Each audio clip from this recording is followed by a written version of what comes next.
할렐루야. 아멘. 우리 친구들 여름방학 잘 지냈어요? 네, 요번 여름은 유난히 덥다고 합니다. 그래서 얼마 전에는 우리나라를 중심으로 열층이 2개가 겹쳤었대요. 그러면서 앞으로는 열층이 3개가 겹치게 된다고. 그러니까 삼중막이 돼서 비닐하우스에 들어가 본 적이 있는지 모르지만 아주 그렇게 덥다고 이야기를 합니다. 결국 이렇게 기후변화가 일어나면 우리나라에서는 생태종의 변화가 일어날 것이죠. 아열대 식물들이 자라나게 될 것이고, 또 바다의 물고기가 열대지방에서 잡혀야 되는 물고기들이 잡히게 되는 그런 일들도 일어날 것 같습니다. 그쵸? 예. 근데 참으로 신기한 것은 옛적에는 옛날이 가장 더웠대, 옛날이 가장 추웠다 그러는데 점점 이렇게 지구온난화로 날씨가 변해지는 것 같습니다. 이렇게 세상이 변하고 있어요. 그렇죠? 네, 날씨가 바뀌고 있고 우리가 사는 사회도 바뀌고 있어요. 이 사회가 변하는 속도, 기술이 변하는 속도가 얼마나 빠른지 몰라요. 옛날에는 10살 정도 차이가 나면은 세대 차이가 난다고 해요. 근데 요즘에는 한 2살만 차이 나도 세대 차이가 나가지고 도저히 대화하기가 어려운 그런 상황 가운데 있습니다. 여러 가지로 많이 변화하고 여러 가지로 많이 혼란스러운 이때에 우리 친구들은 하나님의 말씀을 기준으로 살아가기를 소망합니다. 하나님 말씀을 기준으로 살아갈 때 우리의 삶은 흔들릴까요? 안 흔들릴까요? 안 흔들리죠. 진리의 말씀이 되신, 진리의 반석이신 그리스도 위에 서게 될 때 우리의 삶은 흔들리지 않을 거예요. 어떤 어려움이 온다 할지라도, 어떤 미혹이 온다 할지라도 뚜렷하고 분명하게 하나님의 길을 걸어갈 수 있으리라 생각합니다. 오늘 말씀 요한일서 2장 1절부터 6절까지 말씀을 묵상하면서 말씀 제목을 제가 택해봤는데요. 따라해 볼까요? 유일한 그리스도. 좀 더 크게, 유일한 그리스도. 네, 이 말씀 제목으로 하나님 말씀을 나누기를 소망합니다. 오늘 말씀 1절에 보면은 이런 말씀이 나옵니다. 요한일서는 사도 요한이 쓴 거죠. 그죠? 예, 이렇게 이야기하는 걸 볼 수가 있어요. 나의 자녀들아, 내가 이것을 너희에게 쓰면 너희로 죄를 범하지 않게 하려 함이라. 만일 누가 죄를 범하여도 아버지 앞에서 우리에게 대언자가 있으니 곧 의로우신 예수 그리스도시라. 아멘. 사도 요한이 이 서신서를 쓰면서 왜 썼다고 이야기를 하고 있죠? 분명하게 목적이 나와 있어요. 무엇이냐면 너희들로 하여금 죄를 범하지 않게 하려 함이라 라는 목적으로 이거를 쓴 거예요. 여러분, 우리가 이 죄의 문제에 대해서 심각하게 생각을 해야 돼요. 여러분, 이 말씀을 통해서 하나님께서는, 또 사도 요한은 이거를 읽는 사람들이 어떻게 되기를 바란다고요? 죄를 범하지 않기를 바란다라고 하는 것이에요. 그러면서 연달아서 이 예수 그리스도에 대해서 이야기를 하는데요. 여러분, 이 죄의 심각성에 대해서 우리 친구들은 알고 있나요? 예수님이 이 땅에 왜 오셨어요? 죄를 해결하시려고. 예수님이 십자가에 왜 돌아가셨어요? 죄를 구원하시려고 돌아가신 것이죠. 여러분들, 우리 안에는, 우리의 마음에는 죄가 있어요, 없어요? 있어요. 이 죄의 문제에 대해서 우리는 심각하게 깨달을 줄 알아야 돼요. 왜요? 이 죄가 정말로 심각하고 죄가 정말로 끔찍하고 무서운 것을 깨닫게 될 때요, 우리는 예수님이 우리를 위하여 지신 십자가, 구원의 은혜가 얼마나 큰지를 깨닫게 돼요. 여러분, 이 죄라고 하는 게 얼마나 무섭고 심각한지 몰라요. 우리는 우리의 힘으로 죄의 문제를 해결할 수가 없어요. 우리가 혹시라도 나라를 구하는 대단한 일을 했다고 해도 죄의 문제를 해결할 수가 없어요. 우리가 정말 어마어마하게 돈이 많거나 어마어마하게 착한 일을 해도 이 죄의 문제를 해결할 수가 없어요. 사람이 어떠한 노력과 애씀으로도 이 죄를 해결할 수가 없다는 거죠. 여러분, 우리가 만약에 죄의 문제를 해결할 수 없다면 우리가 죽은 다음에 어디로 갈까요? 지옥에 갈 수밖에 없는 거예요. 이렇게 죄라고 하는 것은 정말 무서운 특징을 가지고 있어요. 사람을 파멸과 불행과 심판과 징벌 가운데로 가게 하는 것이 죄라고 하는 거예요. 근데 이 죄를 해결할 수 있다고 이야기를 해요? 없다고 해요? 해결할 수 있다라고 분명하게 이야기를 하고 있습니다. 그 방법이 무엇이라고요? 바로 예수 그리스도. 우리가 예수님을 믿을 때 우리 안에 있는 모든 죄는 해결이 된다는 거예요. 그뿐만이 아니라 앞으로 지을 죄까지도 해결이 되어진다라고 하는 부분이에요. 그러니까 무슨 뜻이냐면 우리의 모든 죄가 예수님으로 말미암아 깨끗하게 되고, 또 우리의 삶에 살아가는 이 죄의 문제, 죄의 습관의 문제, 죄의 행실의 문제도 해결이 되어서 우리의 삶이 빛과 같이 거룩한 삶을 살아가게 된다라는 뜻이에요. 여러분, 세상에 어떤 것으로도 이 죄의 문제를 해결할 수가 없어요. 옛날에는 어떤 사람들은 이 죄의 문제를 해결해 보겠다고 삼천교육대라는 것도 해봤어요. 죄의 문제를 해결해 보겠다고 서당에 가서 훈련하는 것도 있었어요. 죄의 문제를 해결해 보겠다고 애들을 해병대 캠프에 보내기도 했어요. 죄의 문제를 해결해 보겠다고 수많은 노력을 했지만 죄의 문제를 해결할 수 없었다라는 거예요. 여러분, 우리가 매일의 삶 가운데 예수 그리스도를 붙잡아야 되는 줄로 믿습니다. 왜요?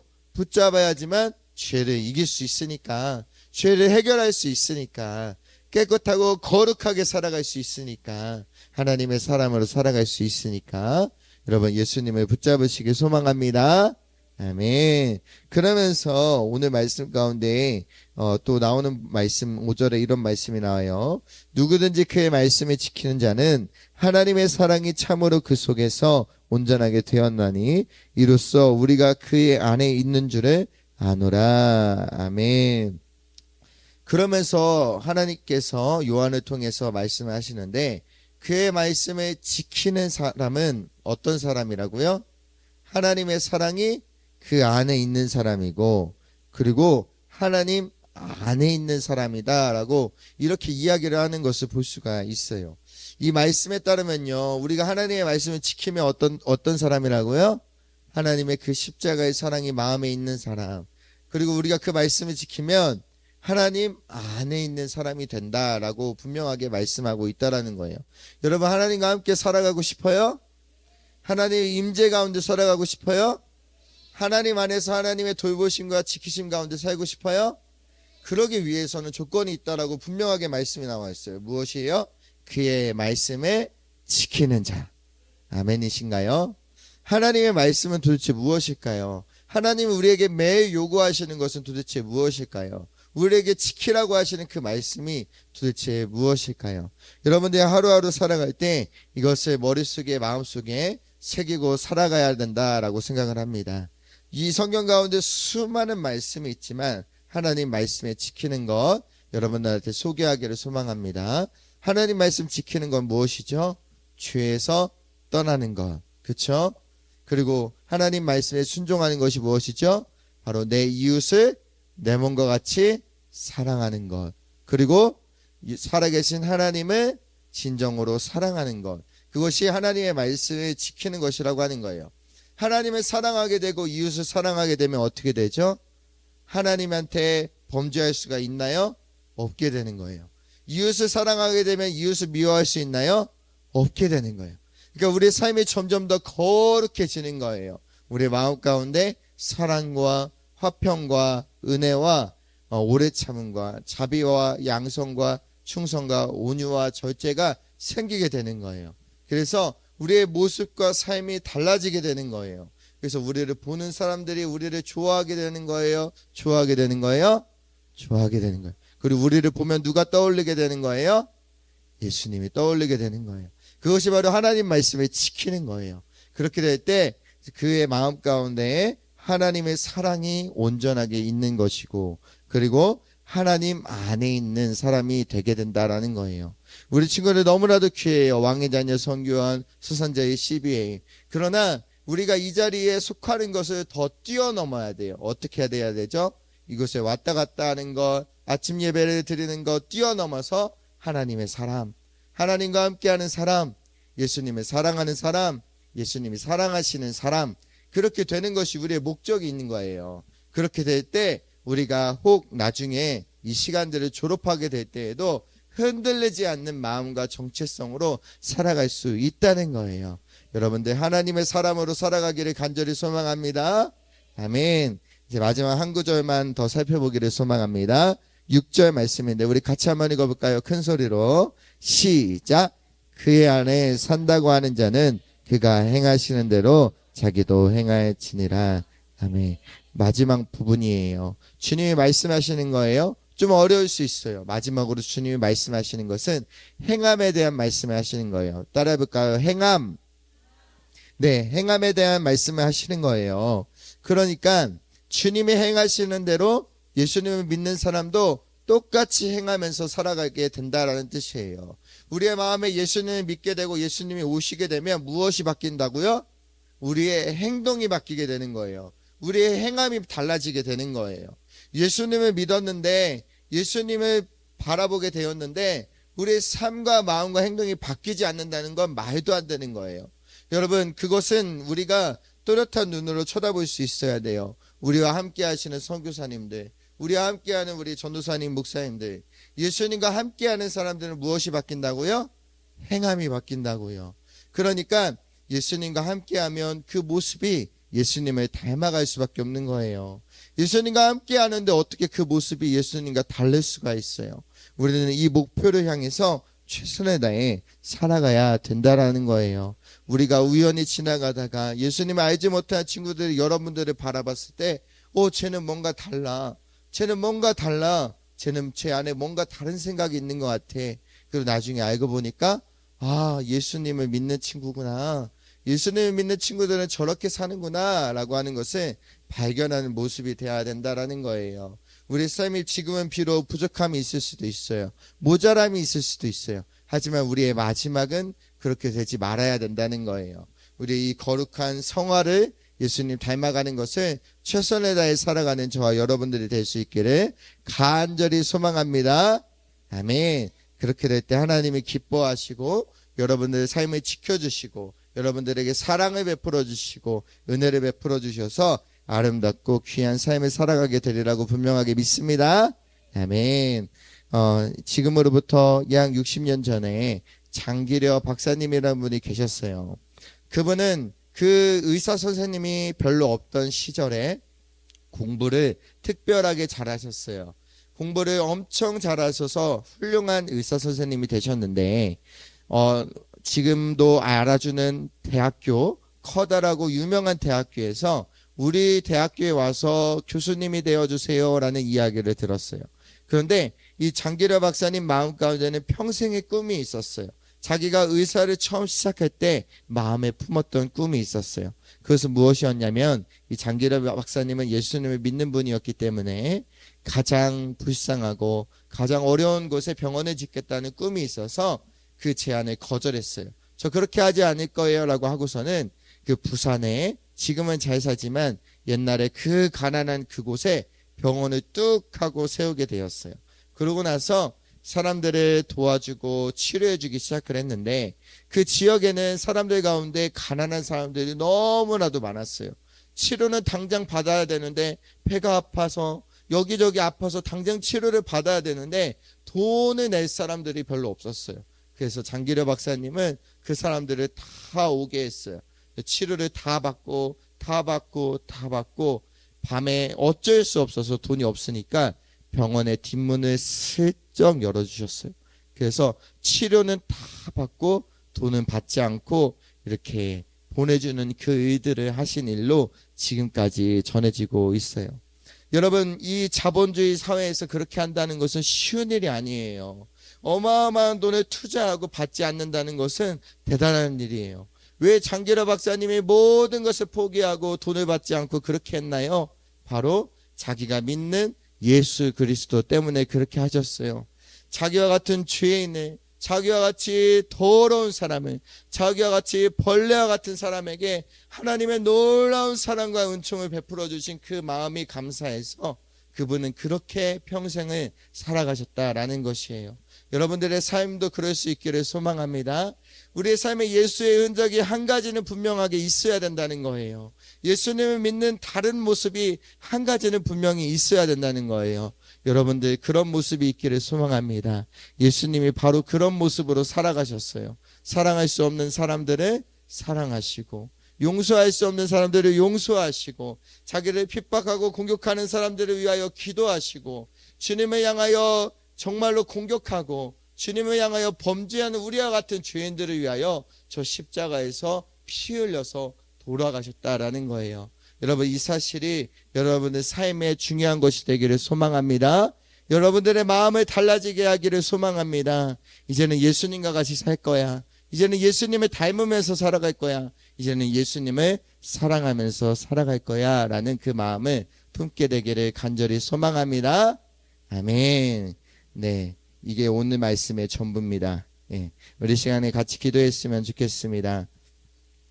우리 이 찬양 같이 한번 불러볼까요? 주의 자녀로 산다는 것은. 이 찬양하고 우리 간절히 기도했으면 좋겠습니다. 하나님의 자녀로 살고 싶습니다. 예수님과 함께 살고 싶습니다. 간절히 기도할 때 하나님의 일들이 일어납니다. 간절하지 않으면 은혜를 받을 수가 없고 하나님께로 나아갈 수가 없어요. 우리 어렵지만 이 찬양하고 하나님 앞에 간절히 한번 기도했으면 좋겠습니다. 우리 찬양하며 나아가도록 하겠습니다.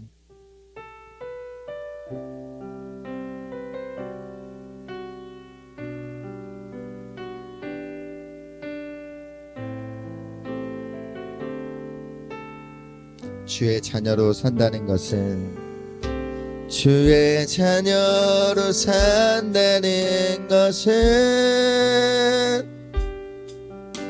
불 가운데로 걸어가는 것, 그 속에서 진실하게 날 지키시는 그 손길을 경험하는 것. 주의 자녀로, 주의 자녀로 산다는 것은 바다 위로 걸어가는 것, 내 온몸을 덮쳐오는 폭풍 속에도 잠잠히 주 바라보는 것, 때론 불 가운데 휩싸일 때도 폭풍 가운데 무너질 때도 주님 내 곁에 함께 하시네. 가장 가까이에 함께 하시네. 우리 3절 찬양하겠습니다. 주의 자녀로 산다는 것은 나도 그들을 용납하는 것, 나를 위해 달리신 십자가 사랑, 그 사랑으로 살아가는 것. 마지막 4절입니다. 주의 자녀로 산다는 것은 주님과 함께 동행하는 것, 주께서 지신 십자가 기꺼이 지고 주와 함께 걸어가는 것, 때론 불 가운데 휩싸일 때도 폭풍 가운데 무너질 때도 주님 내 곁에 함께 하시네.